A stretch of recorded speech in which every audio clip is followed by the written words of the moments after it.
বা সমস্ত যুৱক যুৱতীসকলে এটা প্ৰশ্নৰ মানে অৱতাৰণা কৰিছে তেওঁলোকৰ যি আমাৰ বিধৱাসকল ওলাই গ'লে কিবা ৰাতিপুৱা ওলাই গ'লে দেখা পালে অমংগল হয় নেকি এই বিশেষকৈ তেওঁলোকে অকণ বুজিব বিচাৰিছে আৰু লগতে আমাৰ এই মল মাহত যে আমাৰ অনুষ্ঠান প্ৰতিষ্ঠানত যিসকল শ্ৰীমন্ত শংকৰদেৱ সংঘত অন্তৰ্ভুক্তি হৈছোঁ বা হৈ আছে তেওঁলোকৰ বিশেষ নাই তথাপিও আমাৰ ওচৰে পাজৰে যিসকল গয়া ৰাইজ আছে তেওঁসকলে কয় যে মল মাহত আমাৰ যিকোনো শুভ কাৰ্যবোৰ কৰাত অসুবিধা হয় অনুষ্ঠানত সেইকাৰণে এই প্ৰশ্নটিৰ উত্তৰ দিব আৰু লগতে দেৱহূতি মাতৃয়ে যেনেকৈ গৰ্ভধাৰণত আমাৰ আই মাতৃ যথেষ্ট আছে এই শিশুসকল আমি কেনেকৈ উদযাপন কৰাব লাগে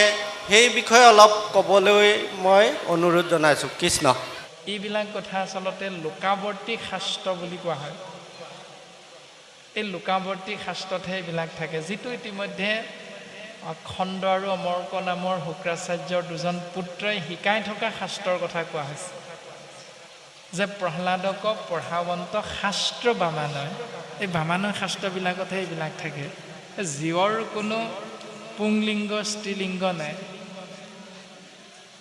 ঈশ্বৰৰ কোনো জাত নাই ভকতৰ কোনো জাত নাই সেইকাৰণে আমি ভকতৰ জাত বিচৰাৰ অধিকাৰ শাস্ত্ৰই আমাক নাই দিয়া জীৱৰ জাত বিচৰাৰ অধিকাৰ আপোনাক মোক নাই দিয়া একাদশ স্কন্ধত উদ্ধৱ মহন্তক ভগৱন্ত পুৰুষে পোনে পোনে প্ৰকাশ কৰিছে স্ত্ৰী শূদ্ৰ কৰৈ যদি আমাত ভকতি তাহাংক কহিবা ইটো জ্ঞান মহামতি যে স্ত্ৰী হ'লেও শূদ্ৰ হ'লেও যদি মোৰ বিষয়ক চিন্তাৰে জীৱনটো আগবঢ়াব বিচাৰে তেতিয়াহ'লে সেই উদ্ধৱ তুমি তেওঁলোকক সেই ভক্তি পথৰ পৰা কোনোদিন বঞ্চিত নকৰিবা এইটোৱে হ'ল সত্য দৰ্শন শাস্ত্ৰৰ সিদ্ধান্ত আৰু যদি এইটো দৰ্শন শুদ্ধ নহ'লহেঁতেন তেতিয়াহ'লে কৃপালু গুৰু শ্ৰীমন্ত শংকৰদেৱে অপূৰ্ব সৃষ্টি কীৰ্তন গ্ৰন্থৰ আদিতে যিভাগী শ্লোক সংযোজন কৰিছে কৃষ্ণায় বাসুদেৱায় দয়কী নন্দনায় স নমো নন্দ গোপ কুমাৰায় গোবিন্দায় নমো নমঃ এই যিভাগী শ্লোক এই শ্লোকভাগী কীৰ্তনৰ আদিতে সংযোগ নকৰিলেহেঁতেন কিয়নো সেইভাগী স্তুতি ভগৱন্তক কৰিছিল সেৱক হ'ল পাণ্ডৱ জননী কুন্তি সেই স্তুতিভাগী সেৱক মানে যিগৰাকীয়ে সেই স্তুতিভাগীৰ জৰিয়তে ঈশ্বৰক সেৱা কৰিছে সেইগৰাকী হ'ল পাণ্ডৱ জননী কুন্তি আৰু কুন্তীয়ে যেতিয়া কৃষ্ণক সেৱা কৰিছিল এই শ্লোকভাগীৰে তেতিয়া কুন্তি বিধৱা আছিল বিধৱা হৈও কুন্তি মাতৃয়ে কৰা সেই স্তুতিভাগীক গুৰুজনাই কিন্তু কীৰ্তন গ্ৰন্থৰ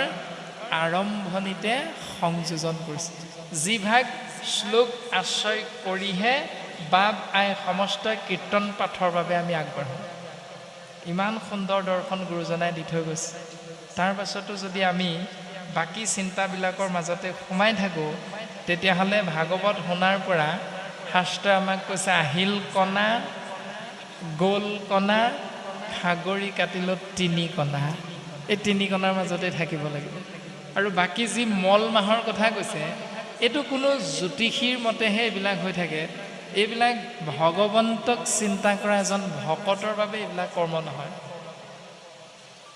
কৰ্ম মাৰ্গ আৰু জ্ঞান মাৰ্গত অধিকাৰ কাৰ আছে উদ্ধৱে জানিব বিচাৰিছিল ভগৱন্ত পুৰুষে পোনে পোনে উত্তৰ দিছে মোক নজানয় যিটো তাৰেহে কৰ্মত অধিকাৰ যিজনে মোক জানিবৰ ইচ্ছা নকৰে ভকতৰ সংগ ভাল নাপায় কাণেৰে মোৰ কথা শুনিব নিবিচাৰে তেওঁলোকেহে সেইবিলাক পালন কৰাটোত অধিকাৰটো আছে মল মাহ আজি আঁউসী আজি একাদশী এই নীতি নিয়মবিলাক আজি মৰাবাৰ আমুক বস্তু দিব নাপায় বিধৱা দেখিলোঁ কি ওলাই যাবা আৰু অমংগল এনেকুৱা যিবিলাক চিন্তা কৰি থকা হয় সেইবিলাক কৰ্মমাৰ্গৰ দৰ্শন আৰু সেইবিলাক সেইসকলে কৰাৰ অধিকাৰটো শাস্ত্ৰই দিছে যিসকলে মোক জানিবৰ ইচ্ছা নকৰে মোক নজানয় যিটো তাৰেহে কৰ্মত অধিকাৰ গতিকে আমি সমস্তজনে ভাগৱত বাংময় মূৰ্তি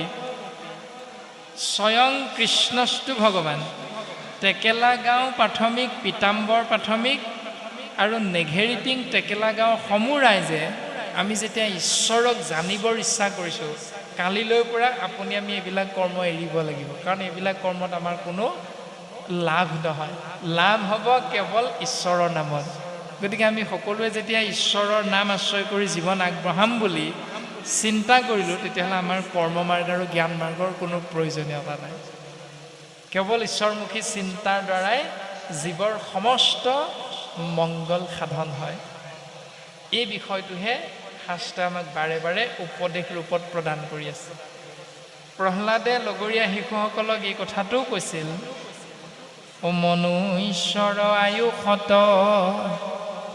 বৰিষ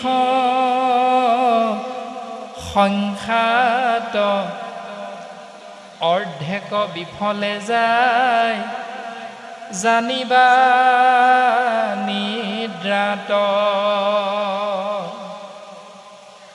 বৰিষ বিঙিষতি জানা যায়ুমলন্তে নেওদ সজাই জানা ধনয় উপাৰ্জন্তে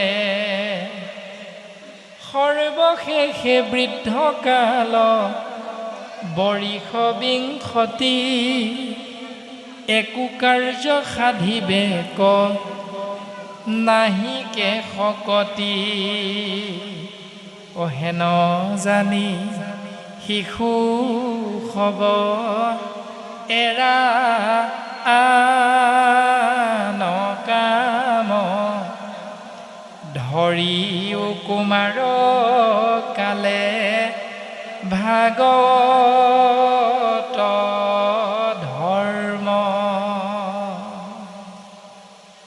ইমান সুন্দৰ উপদেশ বোলে বাপ শৰণ ললানে বোলে আই শৰণ ল'লেনে বোলে আমাৰ সমাজত শৰণ লোৱা নিয়মটো নাই নহয় আইসকলৰ বোলে বাপ একা চিন্তাটো কৰিবই পৰা নাই দেখোন গোটেই গৃহস্থী জঞ্জাল ৬৪ জঞ্জাল গৃহস্থী ধৰ্ম চাকৰি আছেই অৱসৰটো লৈ লওঁ বুলি ভাবিছোঁ তাৰ পাছতহে শৰণ ভজনৰ কথা চিন্তা কৰিম এনেকুৱা বিভিন্নতা ভাৱনা আপোনাৰ মোৰ প্ৰত্যেকৰে থাকে কিন্তু প্ৰহ্লাদে ৫ বছৰতেই সিদ্ধান্ত দিছে এইবিলাক কথাৰ যে সেৰা শিশুসকল তোমালোকে মনত ৰাখিবা যে মানুহৰ জীৱনটোৰ আয়ুসটো মাত্ৰ ১০০ বছৰ আৰু এই ১০০ বছৰৰ জীৱনটো ২০ বছৰ ধেমালি ধুমুলা কৰোঁতে যায় ১০ বছৰ ধন ঘটোতে যায় ৫০ বছৰ শুই থাকোঁতে যায় মনুষ্যৰ আয়ু শত বৰিষ সংখ্যাত মানুহৰ আয়ুসটো বয়সমতে ১০০ বছৰ সংখ্যামতে বয়সটো ১০০ বছৰ অৰ্ধেক বিফলে যায় জানিবা নিদ্ৰাত আধা বয়স শুই থাকোঁতে যায় শুই থকা মানে অজ্ঞান আন্ধাৰত থাকোঁ ২০ বছৰ ধেমালি ধুমুলা কৰোঁতে যায় ৫০ ২০ ৭০ ১০ বছৰ ধন ঘটোতে যায় যুগ ১০ সমান ৮০ থাকিল ২০ বছৰ ১০০ৰ পৰা ৮০ বিয়োগ কৰিলে ২০ থাকিল আৰু সেই ২০ সংখ্যাটোক শাস্ত্ৰই কৈছে সৰ্বশেষে বৃদ্ধকাল বৰিষ বিংশতি সদশেষত বৃদ্ধকালটো হ'ল ২০ বছৰ একো কাৰ্য সাধিবেক নাহিকে শকতি কিবা এটা কৰিম বুলিলেও কৰিব নোৱাৰোঁ শৰীৰত শক্তি নাই এতিয়া হৰণ কোন বছৰত ল'ম প্ৰহ্লাদে ক'লে নি শিশুসকলক যে হৰণ ৪০ত ল'বা ২০ত নল'বা ভজন ৬০ বছৰতহে ল'বা ২০ বছৰত নল'বা এনেকৈ বয়সৰতো কোনো সীমা এটা নিদিলে হৰণ ভজনৰ কাৰণে এটাই সিদ্ধান্ত দিলে হেন জানি অৰ্থাৎ ওপৰত কৈ আহাই পৰম সত্যটোক জানি বুজি লৈ শিশু হ'ব সেই শিশুসকল এৰা আন কৰ্ম এই আন কৰ্মবিলাক ত্যাগ কৰাই চিন্তাৰ পৰা নিজক মুক্ত কৰা আৰু ধৰিও গ্ৰহণ কৰা কুমাৰ কালে ভাগৱত ধৰ্ম। তো ভাগৱত ধৰ্ম মানে কি? ভাগৱত ধৰ্মৰ দৰ্শন নিমি ৰজাৰ আগত 9জন সিদ্ধৰ দ্বাৰা প্ৰকাশিত হৈছে যে সেই ৰাজন নিমি তুমি শুনা, তোমাক আমি ভাগৱত ধৰ্মৰ বিষয়ে ক'ম।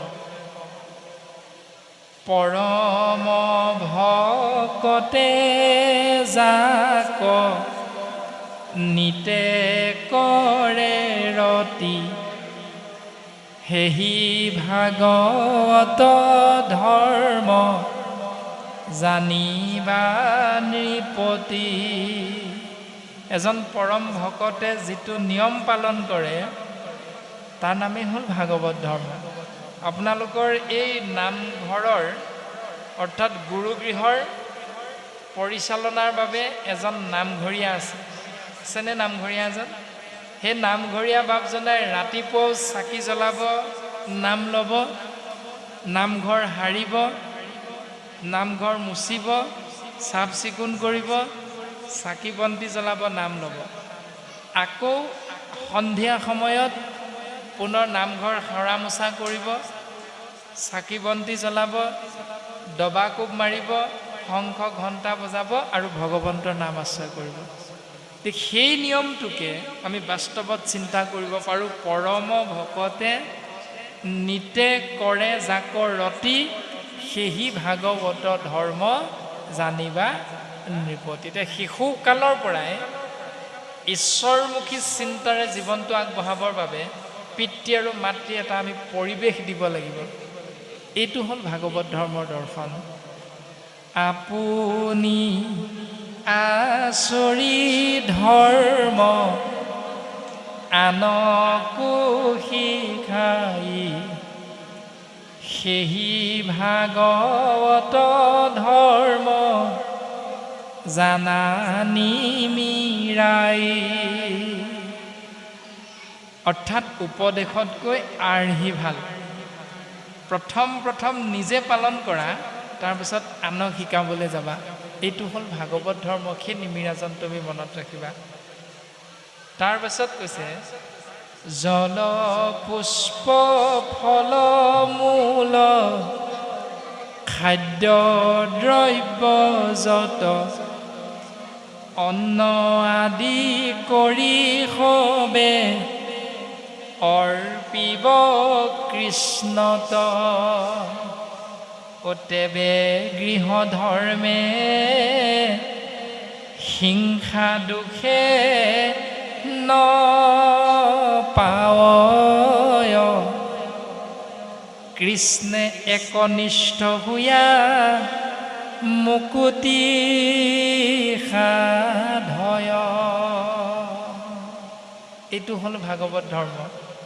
তাৰপাছত সিদ্ধান্ত দিলে তপ জপ তীৰ্থ ব্ৰত আৰু সদাচাৰ, ধন জন গৃহ পুত্ৰ ভাৰ্যা আপোনাৰ, সমস্তকে শুদ্ধ ভাৱে অৰ্পিলে কৃষ্ণত, তাকে সেবুলয় ধৰ্ম মহাভাগৱত। তাৰ নাম হ'ল মহাভাগৱত ধৰ্ম। এতিয়া শিশুকালৰ পৰাই আমি পিতৃ মাতৃ ককা আইতাই সেই নিয়মটো পালন কৰিব লাগিব আৰু সন্তানকো সেই নিয়মটো শিকাব লাগিব। এইটো হ'ল ভাগৱত ধৰ্মৰ দৰ্শন। এতিয়া সেইটোকে পালন কৰিবলৈ গৈ আমি কি কওঁ? বোলে দদাই ঐ গৰুৰ বিহু দিনা দদাই ঐ বস্ত্ৰ দান কৰিবা, দদাই ঐ তেহে পাবা বৈকুণ্ঠত ঠাই। গৰু বিহু দিনা যদি বস্ত্ৰ দান কৰা তেতিয়া বৈকুণ্ঠত ঠাই পাবা। অসমীয়া সমাজৰ এইটো এটা সুন্দৰ পৰম্পৰা। কিন্তু এইটো ভাগৱত ধৰ্ম নহয়। ইয়াতো ক'ৰবাত খেলি মেলি এটা আছে। কেনেকৈ খেলি মেলিটো আছে? শাস্ত্ৰত কৈছে আপুনি আচৰি ধৰ্ম আনকো শিকায়। প্ৰথম নিজে পালন কৰা। কেতিয়া? নিৰন্তৰে। গৰুৰ বিহু দিনা বস্ত্ৰ দান কৰি ডাঙৰৰ পৰা সৰুৱে আশীৰ্বাদ লয়, মৰম আদায় কৰে। কিন্তু ৩৬৪ দিন শহুৰ দেউতা শাহুৱাইক বোৱাৰীয়েকে কেটকেটাই মেটমেটাই থাকে। গৰু বিহুৰ দিনা জানো বস্ত্ৰ দান কৰিলে জীৱৰ মংগল হ'ব? যদি বাকী গোটেই বছৰটো দেখিবই নোৱাৰে, কেৱল খং গালি গালাজৰ মাজতেই জীৱনটো পাৰ কৰে, তেতিয়াহ'লে কেৱল গৰু বিহুৰ দিনা বস্ত্ৰ দান কৰিলে জীৱৰ মংগল নহয়। এইটো এটা মাত্ৰ ভাৱনাহে। সেই ভাৱনাটোক নিৰন্তৰে পালন কৰিবলৈ চেষ্টা কৰিব লাগে। দ্বিতীয়তে, সন্তানটোক যেতিয়া বিদ্যালয়ত থ'বলৈ মাতৃগৰাকীয়ে চিন্তা কৰি ৰাতিপুৱাতে যেতিয়া গা পা ধুৱাই কাপোৰ কানি পিন্ধুৱাই হাতত বেগটো লৈ বাহিৰলৈ ওলাই আহিব, তাৰ প্ৰাক মুহূৰ্তত সন্তানটোক কয়, সোণটো বাৰান্দাত ককা বহি আছে, তুমি ককাক সেৱা ভাগ কৰিবা আৰু ক'বা ককা বিদ্যালয়লৈ যা, আশীৰ্বাদ দিয়া। এইটো প্ৰকৃততে এটা সুন্দৰ পৰম্পৰা গৃহস্থী ধৰ্ম। কিন্তু এইটো শুদ্ধ ৰূপত ভাগৱত ধৰ্ম নহয়। কাৰণ যদি এইটো ভাগৱত ধৰ্ম হ'লহেঁতেন, পঞ্চম স্কন্ধত ঋষভ চৰিত্ৰত ঋষভ প্ৰভুৱে তেওঁৰ ১০০জন পুত্ৰক জ্ঞান দিবৰ বাবে ব্ৰহ্মাৱৰ্ত দেশলৈ লৈ নগ'লহেঁতেন। একদিনা পুত্ৰগণ লয়া ভগৱন্ত, ব্ৰহ্মাৱৰ্ত দেখে পাছে প্ৰৱেশ ভৈলন্ত। ও ৰাম ব্ৰহ্ম ঋষি গণে তাত আছে সভা কৰি, প্ৰণামী বহিলা পুত্ৰগণ সংগে কৰি। ঋষভ প্ৰভুৱেতো এবাৰো নকলে বোলে সেই মোৰ পুত্ৰসকল ব্ৰহ্মাৱৰ্ত দেশত আহি উপস্থিত হ'লো, এতিয়া তোমালোকে এওঁলোকক সেৱা কৰা, সেই বুলিতো নাই কোৱা। ঋষভ প্ৰভুৱে পোনপ্ৰথমে ব্ৰহ্ম ঋষিসকলৰ চৰণত নিজে মূৰটো দুৱাই কৃতাঞ্জলি সেৱা কৰিছে।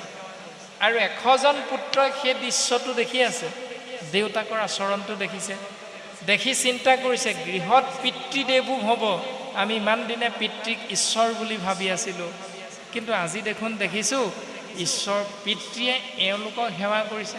তাৰমানে এওঁলোক পিতৃৰ যেতিয়া শ্ৰদ্ধাৰ পাত্ৰ, গতিকে আমি এওঁলোকক সেৱা কৰাটো উচিত কৰ্ম। এই বুলি পুত্ৰসকলে আপোনা আপুনি পিতৃৰ আচৰণটো পালন কৰি ব্ৰহ্ম ঋষিসকলক সেৱা নিবেদন কৰিছে। এইটো হ'ল ভাগৱত ধৰ্ম। গতিকে আমি পুত্ৰক বাৰান্দাত বহি থকা ককাক আইতাক সেৱা কৰিবলৈ উপদেশ দিয়াতকৈ পোনে পোনে গৈ সন্তানটোক থিয় কৰাই যদি নিজে বোৱাৰী হিচাপে শহুৰ দেউতা আৰু শাহুৱাইক সেৱা কৰি বোলে দেউতা আপোনাৰ নাতিক বিদ্যালয়ত থ'বলৈ যাওঁ, আপুনি আশীৰ্বাদ কৰক। নাতিটোৱে থিয় হৈ থাকি যেতিয়া ২-৩ দিনমান পিতৃ মাতৃয়ে ককাক আইতাকক এই সেৱাভাগ কৰি থকাটো দেখিব, তেতিয়া ৪ নম্বৰ দিনটোৰ পৰা আপুনি আৰু আমি ককা আইতাক সেৱা নকৰাকৈ নাতিটোৱে আপোনা আপুনি সেৱা কৰিবলৈ ধৰিব। এইটো হ'ল আপুনি আচৰি ধৰ্ম আনকো শিকায়।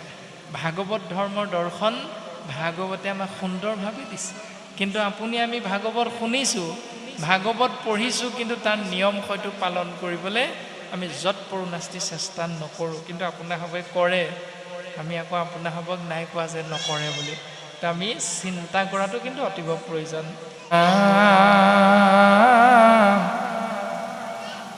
দৃষ্টশ্ৰুত দুখ নানা দেখি শৰদ নৱবিধ ভকতিয়ে ভজিও সতত। দেখা পোৱা শুনা পোৱা সমস্তখিনি দুখ সুখ কেৱল ঈশ্বৰৰ ইচ্ছাতহে হৈছে, এই চিন্তাটো প্ৰথম কৰিবা। নৱবিধ ভকতিয়ে ভজিও সতত, আৰু সেই নৱধা ভক্তিৰ দ্বাৰা জীৱনটো আগবঢ়াই নিবলৈ চেষ্টা কৰিবা। আত্মসুখ পাইবা সবে গুচিবে সংসাৰ, আতপৰে উপায় নেদেখো মই আৰ। ইয়াৰ দ্বাৰা সংসাৰ ভয়ৰ পৰা আমি মুক্ত হৈ থাকিব পাৰোঁ আৰু আত্মাতত্বই পৰম সুখ অনুভৱ কৰিব পাৰে, আশ্ৰয় কৰিব পাৰে। গতিকে আত্মসুখ পাইবা সবে গুচিবে সংসাৰ, আতপৰে উপায় নেদেখো মই আৰ। আত্মসুখ কেৱল ঈশ্বৰৰ কৃপাতহে সম্ভৱ। গতিকে সেই মোৰ লগৰীয়াসকল, ইয়াৰ বাহিৰে সত্য শুদ্ধ কিবা এটা বস্তু আছে বুলি মোৰ মনে কিন্তু এবাৰো কোৱা নাই। ৰাম কৃষ্ণ পাদ পদ্মৰ পৰশ হে আৰতি, যাৰ মনে শ্ৰদ্ধা সদা হয় সম্প্ৰতি। ও ৰাম ৰাম ঈশ্বৰৰ অৰ্থে যত কৰ্ম আচৰয়, নহি কয় ব্যৰ্থতাৰ ফলক ধৰয়।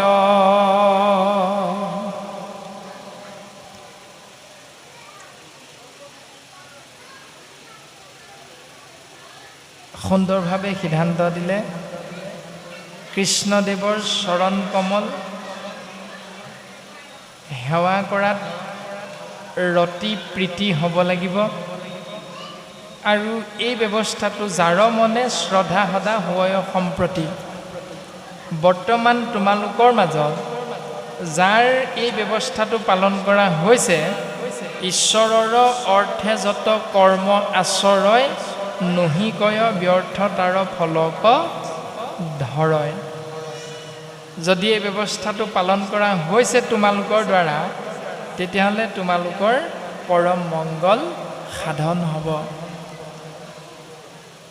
আৰু সেই নিয়মটোকে যদি আমিও প্ৰত্যেকেই পালন কৰোঁ, প্ৰহ্লাদৰ উপদেশক নিশ্চিত ৰূপত আমি বিচৰা ধৰণে প্ৰত্যেকেই পৰম আনন্দৰ গৰাকী হ'ব পাৰিম। সেই মোৰ লগৰীয়াসকল, তোমালোকে শুনাচোন, যিজনে কৃষ্ণৰ চৰণত ভকতি নকৰে, ৰাতি দিনে কেৱল কৰ্ম কৰ্ম বুলি, ধন টকা পইচা বুলি নিজৰ জীৱনটো ইফালৰ পৰা সিফালে লৈ ফুৰে, হয় তাৰ মূল উদ্দেশ্য এটাই, সেইটো হ'ল সুখ। সুখৰ আশায়ে কৰ্ম কৰে দুৰাশয়, তথাপিতো তাৰ দুখ সততে মিলয়। মনত ৰাখিবা, ও সুখ সুখ বুলি নৰ এনে বলিয়া, নেদেখিলে সুখ মুখ মাথো দুখ পায়া। হয়, আমি প্ৰত্যেক দিনাই বিচাৰোঁ কেৱল সুখ, কিন্তু পাওঁ মাথোন দুখৰ উপৰি দুখ। ইয়াৰ কাৰণ কি? কাৰণটো হ'ল ঈশ্বৰৰ চিন্তাৰ পৰা নিজক আঁতৰাই ৰখা। ভোগক আশায়ে কৰে নানা কৰ্মচয়, ৰাত্ৰি দিনে পুৰুষাৰ্থ সততে কৰয়। সিটো ভোগচয় শুকৰ আদি শৰীৰত, নিজ কৰে মে আনি তাক মিলাৱে সতত। দিনে ৰাতিয়ে ভোগৰ আশা কৰি কৰ্ম কৰা শৰীৰধাৰী জীৱতত্ত্বই শৰীৰটোৰ পৰা আত্মাতত্ত্ব ওলাই যোৱাৰ পাছত সেই আত্মাতত্ত্ব কৰ্মৰ ফল ভোগ কৰিবৰ বাবে হিতু ভোগচয় শোকৰ আদি শৰীৰত নিজ কৰ্মে আনি তাক মিলাবই সতত। সেইজনে গাহৰিৰ জন্ম ল'ব লগা হয়। এয়া প্ৰহ্লাদে লগৰীয়া শিশুসকলক উপদেশ দিছে। এতিয়া আমি চিন্তা কৰিব লাগে যে আমিও যদি কেনেবাকৈ ঈশ্বৰ চিন্তাৰ বিপৰীতে জীৱনটো আগবঢ়াবলৈ চেষ্টা কৰোঁ, তেতিয়াহ'লে আমিও মনুষ্য শৰীৰটো এৰাৰ পাছত আমি গাহৰিৰ শৰীৰত গৈ প্ৰৱেশ কৰিব লাগিব। ওৰামে হেন ভোগে আশা কৰে নৰ দুৰাশয়, নজানয় আপোনাৰ দেহ পাত হয়। ঈশ্বৰক যিটো ভজিলে কহন্তে যেবে, পৰম গতিক সিটো পাইলে অন্তে তেবে। ওপৰত কৈ অহা সেই ভোগবিলাক যিজনে আশ্ৰয় কৰে সেইজনে হ'ল নৰৰ ভিতৰত দুৰাশয়, আৰু নাজানে যে এদিন দুদিনকৈ আমাৰ আয়ুসটো কমি গৈছে, জীৱনটো শেষ হৈ হৈ গৈ আছে। কিন্তু যিজনে ঈশ্বৰ চিন্তাৰে জীৱনটো আগবঢ়াইছে, ঈশ্বৰক যিটো ভজি লেক হন্তে যেবে, যেতিয়াই যেতিয়াই ঈশ্বৰ চিন্তাৰে জীৱন আগবঢ়াবলৈ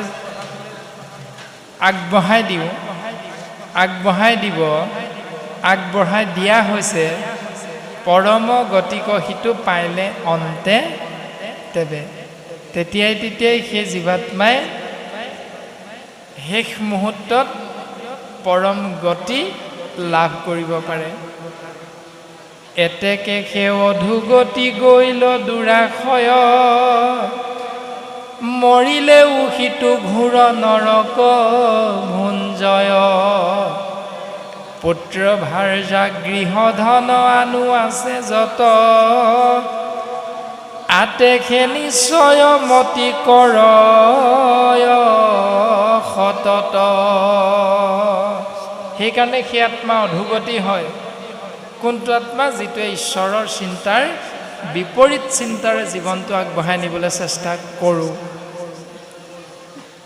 ৰামে ৰাজ্য কুশ গজ আনু অমাত যতে ক, মূৰ বুলি সিটো সদা আছিলে ক।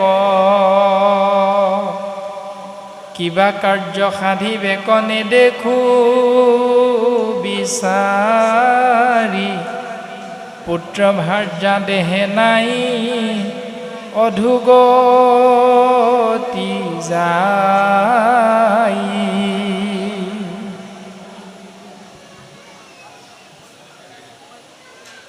কিবা কাৰ্য সাধিবেক নেদেখো বিচাৰি, পুত্ৰ ভাৰ্যা স্নেহে তাক খাই লাৰি চাৰি। যে সেই মোৰ লগৰীয়াসকল,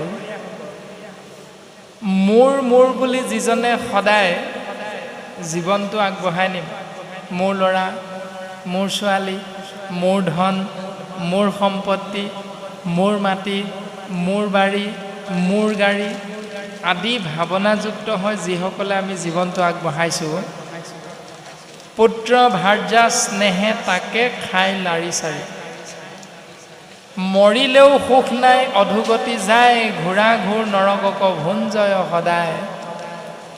এহিমতে তুচ্ছ দেহ পৰম নশ্বৰ, তাতে আশা কৰি কৰ্ম আচৰে বৰ। ঠিক তেনেকৈ এই শৰীৰটো খন্তেকীয়া, এই খন্তেকীয়া শৰীৰটোৰ কিবা এটা সুখ অনুভৱ কৰি আমি যিবিলাকে সংসাৰত কৰ্মত ব্ৰতী হওঁ, তেওঁলোকে এই সংসাৰ এৰিলে ঘূৰা ঘূৰ নৰকক ভুঞ্জিব সদায় সেই মোৰ লগৰীয়াসকল কথাটো মনত ৰাখিবা। এই বুলি প্ৰহ্লাদে সুন্দৰভাৱে উপদেশ প্ৰদান কৰিছে। সেইকাৰণে দেহটো কেৱল এটি চিনাকিৰ বাবেহে আমি বুজি পাব লাগিব। এহিমতে তুচ্ছ দেহ পৰম নশ্বৰ, তাতে আশা কৰি কৰ্ম আচৰে বৰ্বৰ। দেহটোৰ মংগলৰ অৰ্থে যিসকলে আমি কৰ্ম কৰিম তেওঁলোকক শাস্ত্ৰই কৈছে বৰ্বৰ। ৰাম অনৰ্থত অৰ্থ বুদ্ধি কৰে দুৰাশয়, নিত্যানন্দ প্ৰভু কৃষ্ণ তাহাংক ধাকয়। হেন জানি মূৰ বাণী শুনা দৈত্যচয়, কৰ্ম কৰি কেৱলে সে দুখ পাৱয়। কৰ্ম কৰাধে যিটো হুয়া বদ্ধ মন, ফল নুহি কয় হুৱে আপুনি বন্ধন। কৰ্মদ্বাৰে উপজয় মৰয় সংসাৰে, আপুনিও বদ্ধ হৈ নিজ অহংকাৰে।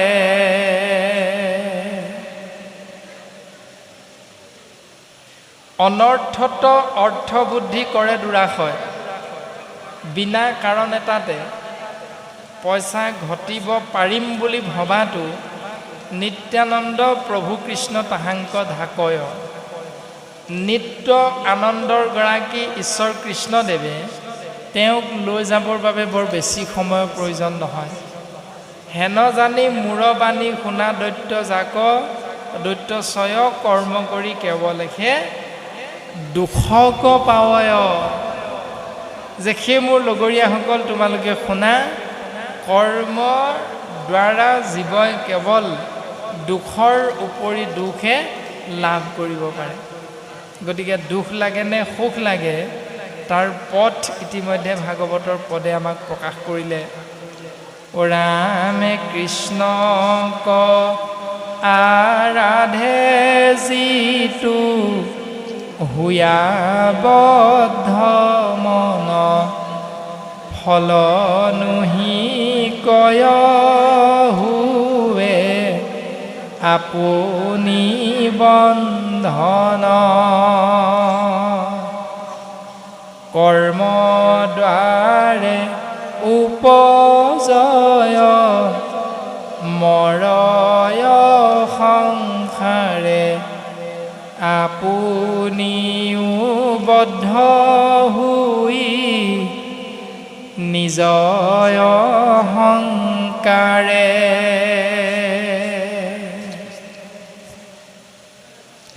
কৰ্মৰ দ্বাৰে জন্ম হ'ল,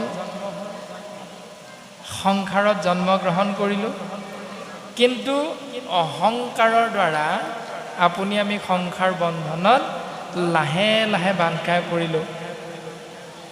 কেৱলেহে জন্ম মৰণৰ হেতু হুৱে, কৃষ্ণ চৰণক মতি তাহাৰ নচুৱে। হেন জানি দৈত্য শিশু শুনিও বচন, কৃষ্ণ পাদ পদ্মে সবে লৈক শৰণ। সেই মোৰ লগৰীয়াসকল, জন্ম যে হৈছে আমাৰ, তাৰ উদ্দেশ্য হ'ল এদিন মৰিব লাগিব, অৰ্থাৎ মৃত্যুৰ অৰ্থেহে জন্ম হৈছে। আৰু মৃত্যু যে হ'ব তাৰো মূল দৰ্শনটো হ'ল আকৌ জন্ম হ'বৰ বাবেহে মৃত্যু হ'ব। গতিকে এই সত্যক অনুধাৱন কৰিবলৈ চেষ্টা কৰা। হেন জানি দৈত্য শিশু শুনিও বচন, কৃষ্ণ পাদ পদ্মে সবে লৈক শৰণ। যে কৃষ্ণদেৱৰ চৰণ কমলত সুদৃঢ় বিশ্বাস কায় বাক্য মনে শৰণ গ্ৰহণ কৰা, আৰু তুমৰা হবে বিচৰা ধৰণে মংগল সাধন কৰিব পাৰিবা।